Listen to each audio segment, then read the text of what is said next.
Mga materyales sa rehabilitasyon sa mga fish sanctuaries ning lalawigan sa Lanao del Norte gipangapod-apod sa kagawhanang probinsyal.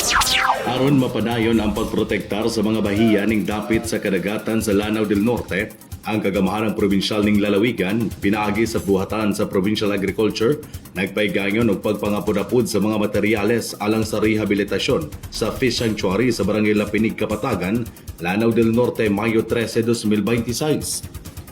Mga buya, nylon, water pipe, PC, handheld radio, pipe culvert o reflectorized life jackets ang mga materyales nga gipangapod-apod. Sa ngalan ni Governor Muhammad Khalid Quebranza de Maporo, gipangunahan ni Board Member Maria Cristina Navarro Atay uban sa Provincial Agriculture Office sa pagpangulo ni Engineer Halandoni Pitiilan uban sa mga sakop sa pagro ang maong kalihukan.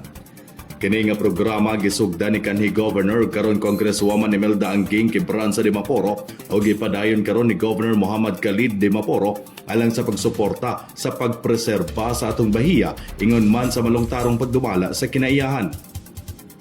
Samtang sa mensahe ni Board Member Christy Navarro Atay ingon man ni Pagro Engineer Halandoni Pitiilan, gihangyo niini ang mga beneficiaries nga ampingan o hatagag bili ang maong programa kay alang lamang kini kanila og sa mga maabot pang henerasyon. Kahibaluan nga gikan sa 20% Development Fund sa tuig 2025 nga nagkantidad og kinatibok ang 3 million pesos ang nasangpit nga proyekto nga naglakip sa benepisyaryo nga gikan sa lungsod sa Bacolod ug Sultan Naga, Dimaporo. Alang sa DXNN News Update, Ryan Bacalso Riquino ang inyong kauban sa Kalambuan.